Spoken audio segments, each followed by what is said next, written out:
Welcome back to online classes. I am social study faculty Anu Sharma. हम लोगों ने chapter number 6 जो है वो स्टार्ट कर दिया था, मैन्युफैक्चरिंग इंडस्ट्री। इसके कुछ टॉपिक्स हम लोगों ने पढ़ लिए थे और अब हम इसके आगे कंटिन्यू करते हैं।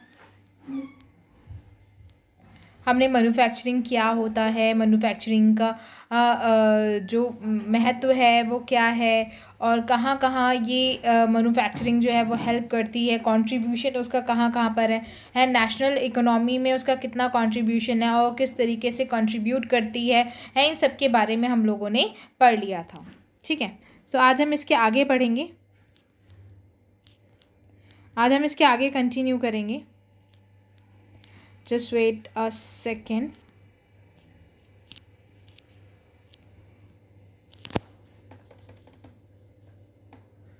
Contribution of industry to national economy।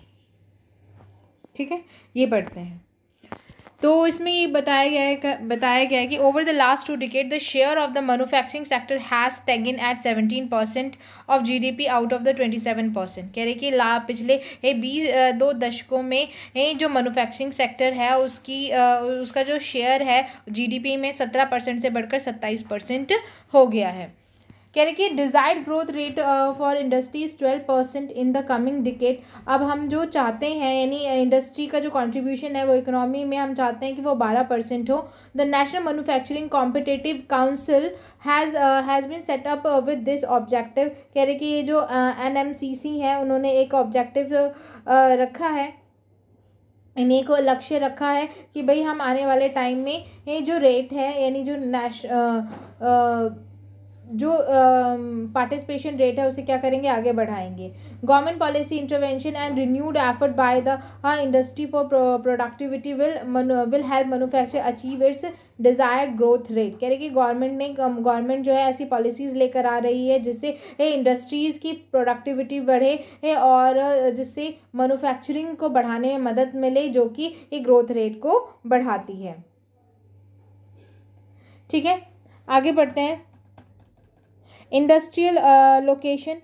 कह रहे कि जो industrial location are a complex in a nature. कह रहे कि किसी भी इंडस्ट्री को लोकेट करना है सबसे कॉम्प्लेक्स नेचर होता है इसका, हमें बहुत सारी चीज़ों को ध्यान में रखना पड़ता है। There are influence by availability of raw material, labour, capital, power, market and etcetera.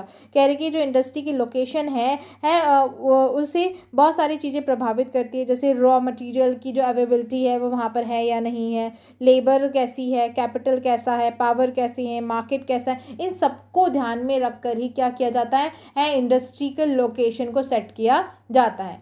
Industries are not found everywhere. जो इंडस्ट्रीज हैं आप लोगों ने देखा भी होगा कि हर जगह इंडस्ट्रीज नहीं होती हैं। There are located at a certain places only where they get favourable condition to thrive. कह रहे कि जो इंडस्ट्रीज हैं केवल वहीं पर लोकेट होती हैं जहाँ पर उनके फेवरेबल कंडीशंस होती हैं। मतलब जो उस इंडस्ट्रीज़ को जिन जिन चीज़ों की ज़रूरत होती है अगर वो सारी चीज़ें उस जगह पर मिल जाती है, उस लोकेशन पर मिल जाती है, वहीं पर हर इंडस्ट्री को सेट किया जाता है। Industrial location is govern mainly by the following factor. कह रहे कि ये जो इंडस्ट्री लोकेशन है वहीं पर सेट होती है जहाँ पर ये फॉलोइंग फैक्टर्स मिलते हों, जैसे रॉ मटेरियल यानी अवेलेबिलिटी ऑफ रॉ मटेरियल अच्छा होना चाहिए, वहाँ पर जो जिस भी चीज़ की इंडस्ट्री लग रही है वो रॉ मटेरियल ईजिली आ जाए।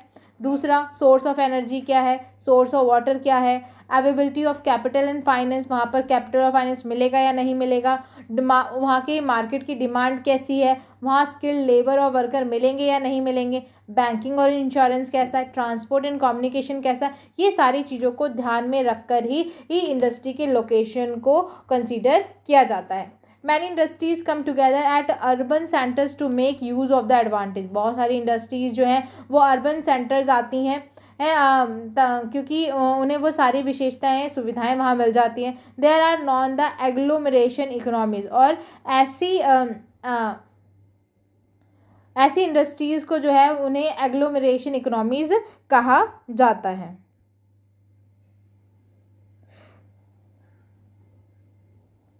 ठीक है, आगे चलते हैं। नेक्स्ट है तुम्हारा नेक्स्ट टॉपिक है type of classification of manufacturing industries. Classification of manufacturing industries आप देख भी रहे होगे यहाँ पर, cost of obtaining raw side, cost of, यहाँ पर आपने डायग्राम देखा होगा कि कैसे क्लासीफाई कर रखा है, सॉरी ऊपर तो यहाँ पर लोकेशन ऑफ इंडस्ट्री क्लासीफाई कर रखा है। आगे हम देखते हैं क्लासिफिकेशन ऑफ इंडस्ट्री। कह रहे कि list the various manufacture product you use in your daily life such as the transistor, electricity bulb, vegetable oil, cement, glass wall, plastic, this etcetera etcetera. ठीक है, इन सब चीज़ों को क्या मतलब जितनी भी चीज़ें हैं जो हम यूज़ करते हैं, जितना ध्यान भी नहीं देते, इन सब की इंडस्ट्रीज़ को क्या किया जाता है, क्लासीफाई किया जाता है, वर्गीकृत किया जाता है। अब इन्हें जो इनका क्लासिफिकेशन होता है वो कई बेसिस पर होता है। रॉ मटेरियल के बेसिस पर होता है और मेन रोल के बेसिस पर होता है। ठीक है, कंज्यूमर इंडस्ट्री है या फिर कैपिटल इन्वेस्टमेंट के बेसिस पर इनका क्लासिफिकेशन होता है, या ऑनरशिप के बेसिस पर इनका क्लासिफिकेशन होता है, या फिनिश गुड के बेसिस पर इनका क्लासिफिकेशन होता है। ठीक है, और भी बहुत सारी जो बेसिस हैं उनके आधार पर क्या किया जाता है इंडस्ट्रीज़ का क्लासिफिकेशन किया जाता है। ठीक है, जैसे यहाँ दे भी रखा है ऑनरशिप वगैरह। तो सबसे पहले पढ़ते हैं हम on the basis of the raw material. जब रॉ मटेरियल के बेसिस पर क्लासिफिकेशन किया जाता है, कह रहे कि एग्रो बेस्ड,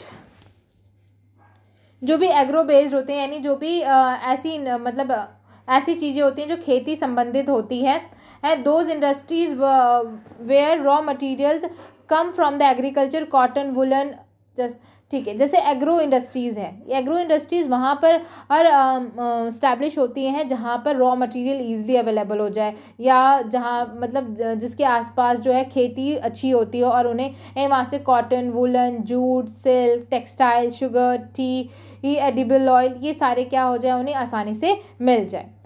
दूसरा, रॉ मटेरियल के आधार पर जो दूसरी इंडस्ट्री को बांटा जाता है वो मिनरल बेस्ड होता है। Mineral based those industry which where minerals are use as a raw material, ऐसी इंडस्ट्री जहाँ पर हर मिनरल्स को रॉ मटेरियल की तरह यूज़ किया जाता है, उन्हें मिनरल बेस्ड इंडस्ट्रीज़ कहा जाता है। जैसे आयरन हो गया, स्टील हो गया, सीमेंट हो गया, एल्युमिनियम हो गया, मशीन टूल्स हो गए, ये सारे के सारे मिनरल बेस्ड इंडस्ट्रीज़ होते हैं। ठीक है, तो हमने on the basis of raw material industries पढ़ा, जिसमें एग्रो बेस्ड होता है और दूसरा मिनरल बेस्ड होता है। एग्रो बेस्ड का मतलब क्या होता है कि कोई भी ऐसी इंडस्ट्री जो रॉ मटेरियल से संबंधित हो, जो खेतों से मिलती है।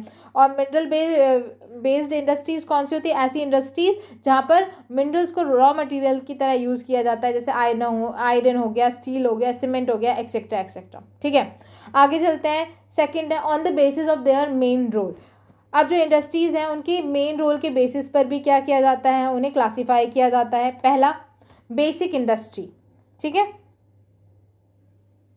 ओके, तो बेसिक इंडस्ट्री क्या है? Basic or key industry are those which supply their product as a raw material to manufacture और अदर गुड। कह रहे कि ये जो बेसिक इंडस्ट्रीज़ हैं, ऐसी इंडस्ट्रीज़ होती हैं जो रॉ मटेरियल को ही दूसरे इंडस्ट्रीज़ को सप्लाई करती हैं। ठीक है, उन्हें बेसिक इंडस्ट्रीज़ कहा जाता है।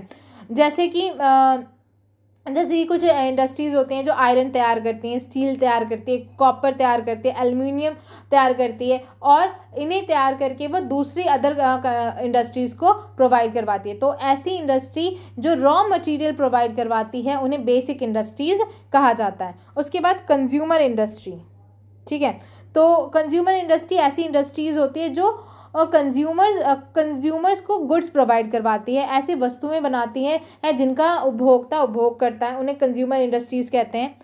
Finish good of these industries are directly sold in the market for the consumer. कह रहे कि इन इंडस्ट्रीज़ में फिनिश गुड, तैयार माल बनाए जाते हैं जिन्हें डायरेक्टली मार्केट में बेचा जाता है, जैसे शुगर है, टूथपेस्ट है, सोप है, ब्रेड है, पेपर है, एक्सेट्रा एक्सेट्रा। ठीक है, नेक्स्ट आ जाते हैं हम on the basis of capital intensive. Okay, तो वो इंडस्ट्रीज़ जहाँ पर कंज्यूमर गुड्स बनाए जाते हैं उन्हें कंज्यूमर इंडस्ट्रीज़ कहते हैं। जैसे कि शुगर हो गया, टूथपेस्ट हो गया, सोप है, ब्रेड है, पेपर है, एक्सेट्रा एक्सेट्रा, ये सारे के सारे क्या हैं, कंज्यूमर गुड्स हैं। आगे चलते हैं। नेक्स्ट है on the basis of capital investment. Capital investment के बेसिस पर हर इंडस्ट्रीज़ का क्या करना, क्लासिफिकेशन करना। अब कैसे कर सकते हैं हम? दो स्केल्स होते हैं, एक स्मॉल स्केल इंडस्ट्री होती है और एक लार्ज स्केल इंडस्ट्री होती है। स्मॉल स्केल इंडस्ट्रीज़ वो इंडस्ट्रीज़ होती हैं जहाँ पर कैपिटल का इन्वेस्टमेंट जो है वो कम होता है। जहाँ पर कैपिटल का इन्वेस्टमेंट जो है वो 1 करोड़ से कम होता है उस इंडस्ट्री को स्मॉल स्केल इंडस्ट्री कहते हैं। फॉर एग्जांपल जैसे मैट की इंडस्ट्री है, मैट मतलब चटाई, फर्नीचर हो गया, टॉयज़ हो गए, ब्रेड हो गया, टूल्स हो गए, तो ये सारी इंडस्ट्रीज़ जो हैं वो स्मॉल स्केल इंडस्ट्रीज़ में आती हैं। उसके बाद लार्ज स्केल इंडस्ट्रीज़ कौन सी होती हैं? लार्ज स्केल इंडस्ट्रीज़ वो इंडस्ट्रीज़ होती हैं जहाँ पर जो इन्वेस्टमेंट होता है कैपिटल का वो 1 करोड़ रुपीज़ से ज़्यादा का होता है, उन्हें लार्ज स्केल इंडस्ट्री कहा जाता है। तो आयरन हो गया, स्टील हो गया, पेट्रोकेमिकल हो गया, कॉटन, टेक्सटाइल, ये सारे के सारे जो हैं वो लार्ज स्केल इंडस्ट्रीज़ हैं। ठीक है, आगे चलते हैं। नेक्स्ट टॉपिक है on the basis of ownership, यानी इंडस्ट्रीज़ को जो है हम ऑनरशिप के बेसिस पर भी क्या कर सकते हैं, डिवाइड करते हैं। अब क्या ऑनरशिप, पहला होता है पब्लिक सेक्टर। सबसे पहले बात करते हैं हम पब्लिक सेक्टर की।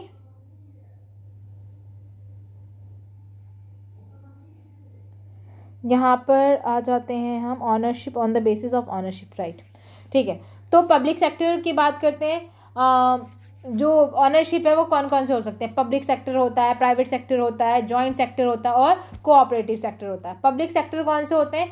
ऐसी इंडस्ट्रीज़ जो क्या होते हैं, जो गवर्नमेंट, ऐसी इंडस्ट्रीज़ जिन्हें गवर्नमेंट क्या करती है, ऑपरेट करती है उन्हें हम पब्लिक सेक्टर इंडस्ट्रीज़ कहते हैं। जैसे भेल हो गया, सेल है, IISCO है, ये सारे के सारे क्या है, पब्लिक सेक्टर्स हैं।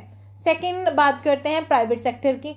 तो ऐसी इंडस्ट्रीज़ जिन्हें कोई इंडिविजुअल, कोई व्यक्तिगत व्यक्ति जो है मेंटेन करता है या चलाता है, उसे हम प्राइवेट इंडस्ट्री कहते हैं। जैसे टिस्को हो गया, बजाज हो गया, ऑटो हो गया, ये सारे के सारे क्या है, प्राइवेट सेक्टर्स हैं। जॉइंट सेक्टर क्या होता है? ऐसी इंडस्ट्री जो जॉइंटली, यानी कोई व्यक्ति मतलब एक इंडिविजुअल और गवर्नमेंट दोनों मिलकर हर जिस इंडस्ट्री को चलाती है उसे जॉइंट इंडस्ट्री भी कहा जाता है या जॉइंट सेक्टर इंडस्ट्री भी कहा जाता है। जैसे कि मतलब ऐसी इंडस्ट्री जो मिक्सचर होती है पब्लिक और प्राइवेट का, जैसे ऑयल इंडिया है, ये क्या एक जॉइंट सेक्टर इंडस्ट्री है।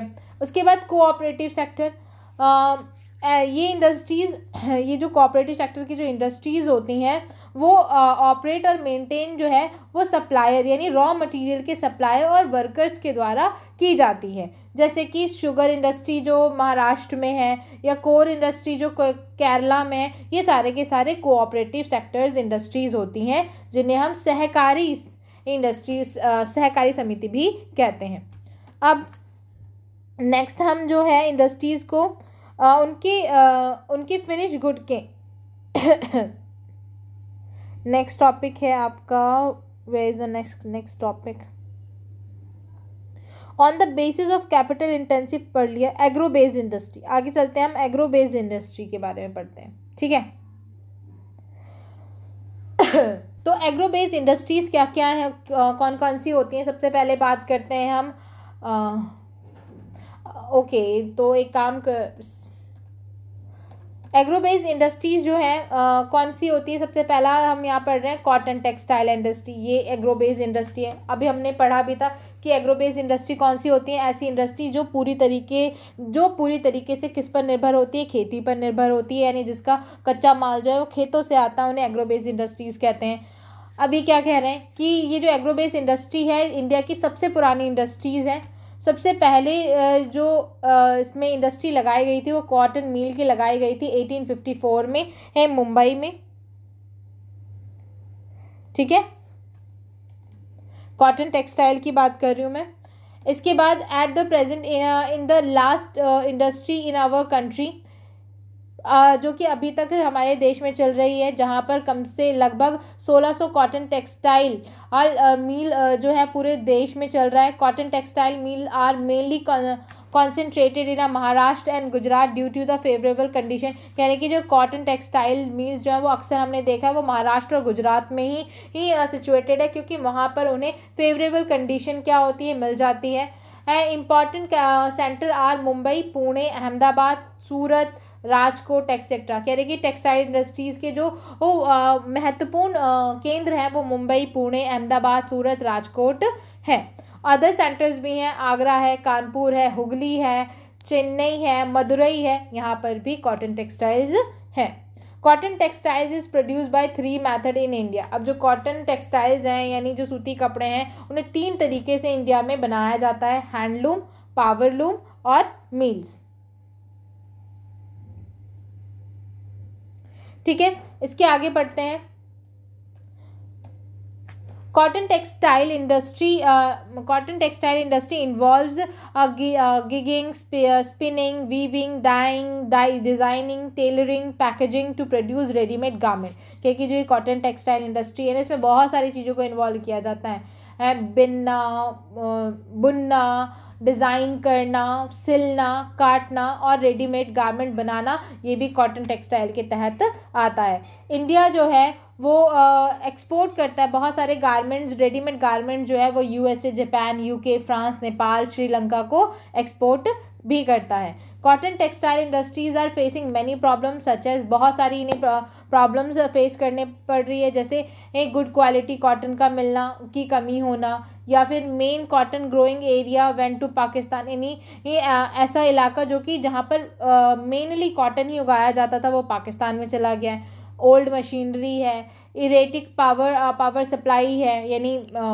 अवरुद्ध पावर सप्लाई, कम पावर सप्लाई है, लो प्रोडक्टिविटी ऑफ लेबर है, या टफ कंपटीशन जो है इसकी वजह से जो कॉटन टेक्सटाइल है उसे बहुत सारे प्रॉब्लम फेस करने पड़ रहे हैं। सो गाइज आज के लिए इतना ही, आगे हम नेक्स्ट वीडियो में पढ़ेंगे। Good bye, take care.